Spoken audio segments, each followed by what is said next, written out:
in Seattle. Today, for the first time, I'm going to actually be trying to navigate Seattle's public transit system, their light rail system, in order to make use of their cheaper parking. Never tried it before, should go well. Yeah, today is going to be a great day, going to see Bob Dylan. Now, usually when I go to a concert, I try to get lots of footage from the event to show you fine people, but I've seen Bob Dylan before, and his concerts are extremely strict with the not only no video rule, but they don't even let you really have your cell phone out. Yeah, fair warning if you came here for Bob Dylan concert footage. May not be any here, but yeah, today's just going to be all about finally exploring one of my favorite places in the world to visit.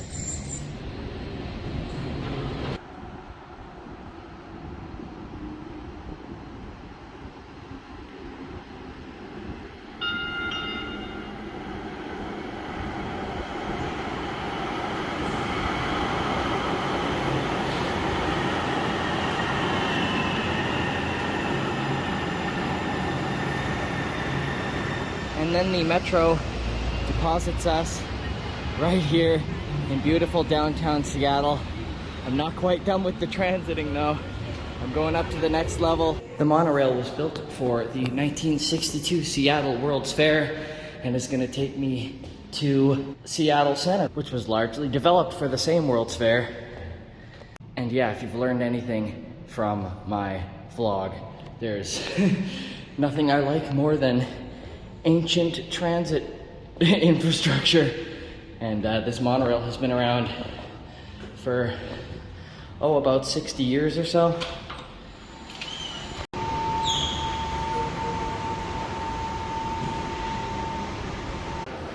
train is arriving. Please step back to allow passengers to exit before boarding the train.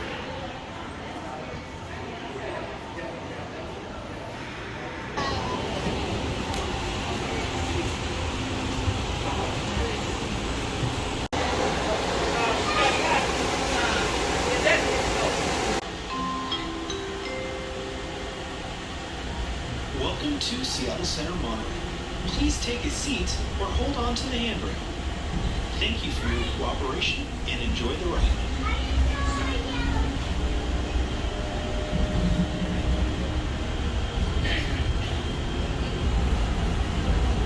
So we passed the iconic Space Needle. Then go around this corner and finally it passes through one of my favorite places here in Seattle, the Museum of Pop Culture, which is where we're going next.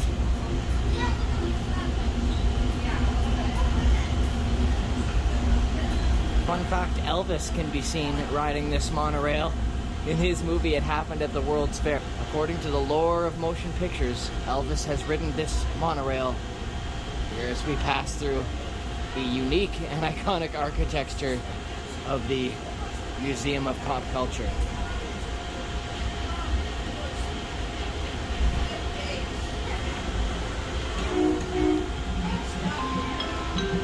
At the terminal, they have a robot?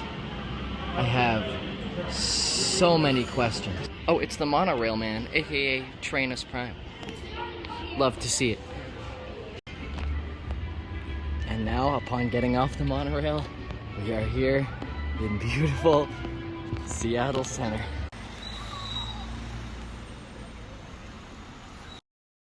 So I'm not going to get too much footage inside the museum today. Instead, I'll leave a link in the description to a full video I made here back in one of my last trips here in 2019 where I explored the whole museum in order to show it to all of y'all.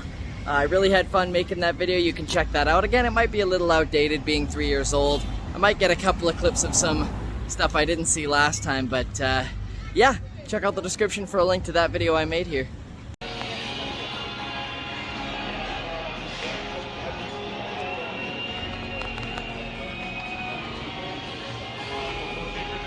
This was definitely not here last time I was here.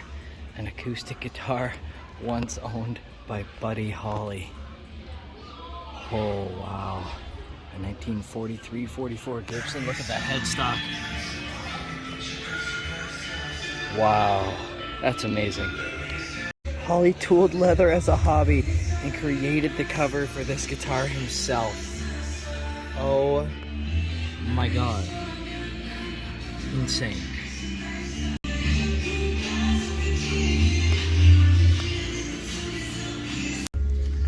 To me, this is probably the most iconic guitar they have here. This is the guitar Hendrix played at Woodstock.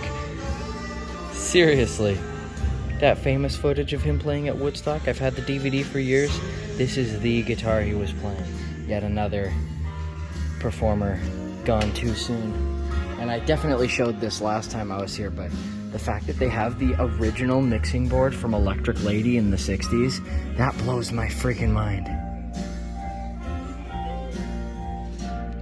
And it's common knowledge that Jimi Hendrix set his guitar on fire 2 years earlier at the Monterey Pop Festival. Well, here's a fragment of that famous guitar he set on fire. I don't think I've ever seen this here last time. Freaking incredible. Speaking of Jimi Hendrix, here's his bassist Noel Redding's bass that he used for almost all of the Jimi Hendrix Experience's recordings and live performances from 67 through 69.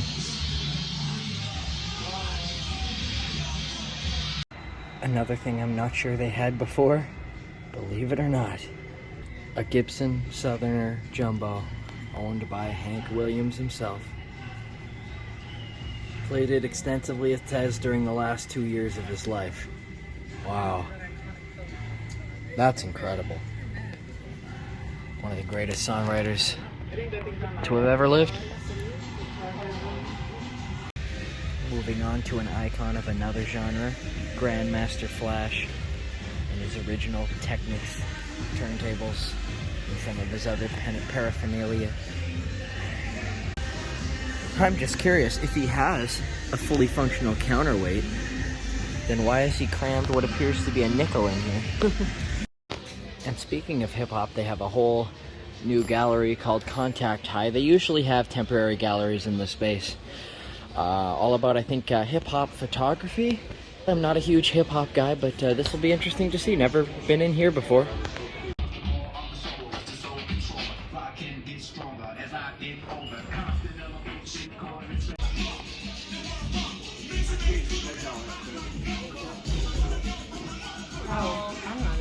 I'm not having this.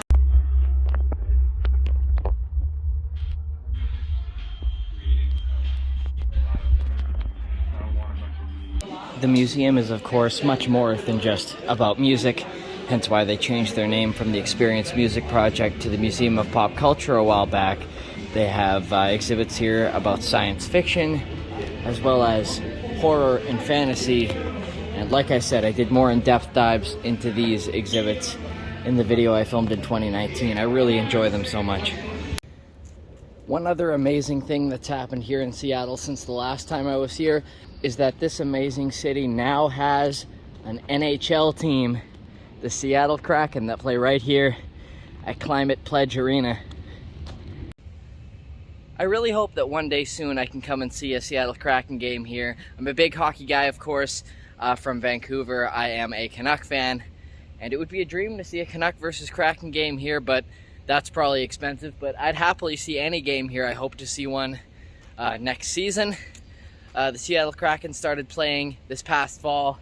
They've played their first season, a little bit underwhelming, but I mean, they're an expansion franchise. They're not expected to do particularly well out of the gate, and frankly, that they did not this past season, but we'll see what comes of this team. I'd love to come here. This arena is actually fascinating. It has a very interesting history.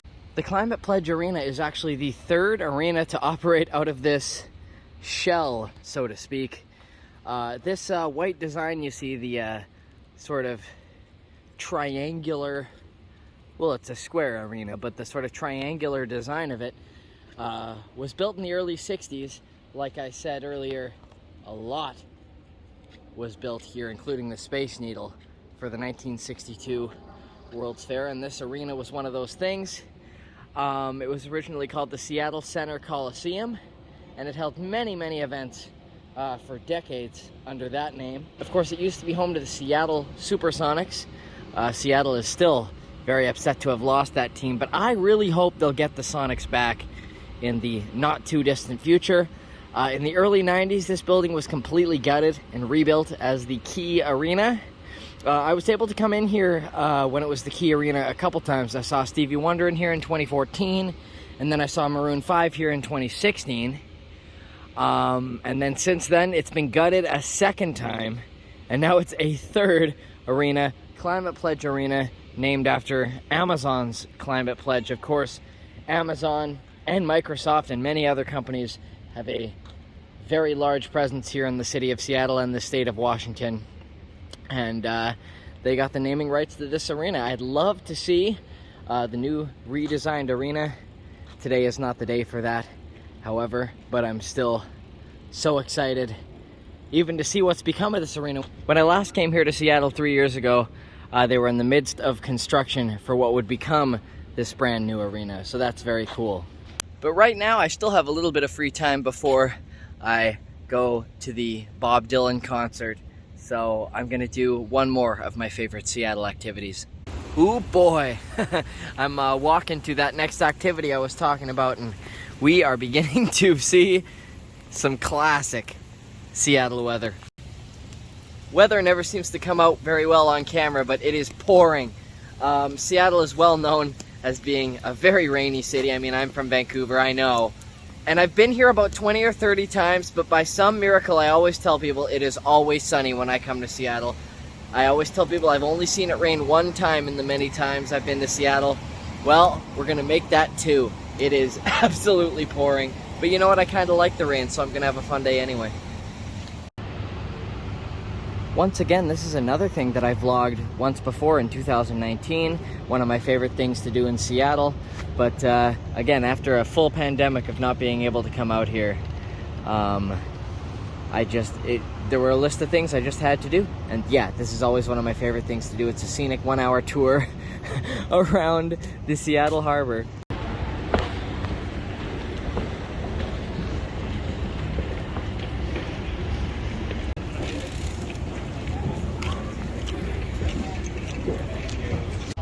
All right, we are on board and we are rocking. Hopefully it eases off a little when we start moving. The boat you're traveling on today is the Salish Explorer. It is Coast Guard certified and inspected to carry up to 500 passengers. And with that, we are underway. Anyone been? Show of hands. Good amount of you. Yeah, if you haven't been, check it out. If you have the city pass, I think that's included. And it's really cool. More focused on research, education, rehabilitation. So you're not going to see orcas. Pretty cool place. I wanted to show you guys something that really blew my mind the first time I saw it. It's the Space Needle here, which I already showed you guys, but if you'll notice, they've painted the top of it orange, which is not its usual color. That's actually the way that it used to look when it was first erected in 1962. The first time I came to Seattle, I was just a kid. And I remember I got a book all about the history of Seattle Center and the Space Needle, and it had all these old pictures of the tower with its orange roof, and it's really cool to see that they've gone back to that classic design now. I really had no idea that they had done that. Hundreds of vendors, hundreds of artists, all local to Washington and the Pacific Northwest, and they're all kind of in a maze. Pretty much, it's kind of a life or death thing, actually. Our orcas really only eat salmon, so our salmon numbers are real important. More on that a little bit later. In the meantime, we have a massive ship coming up off the right side of the boat here. This is a bulk carrier, and it's carrying Seattle's chief export by volume. Any guesses what that is? Anyone? Just yell it out. Salmon, good guess, but no. Coffee? I always say don't say coffee, and I missed it, of course. Good guess, though.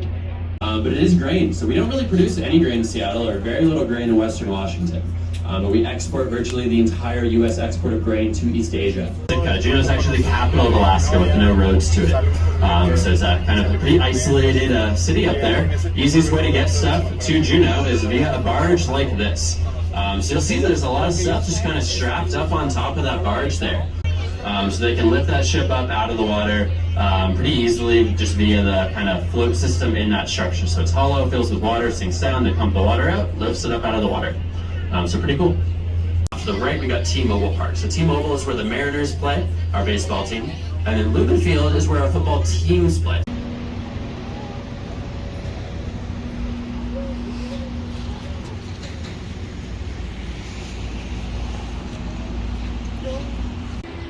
Well, you know, after all that, the cruise turned out pretty okay. Didn't get any thunderstorms, thank God. And I am now just pulling up to the amazing Paramount Theater, where, as you can tell on the marquee, Bob Dylan is playing his second of 2 nights tonight, and I just can't believe I'm here.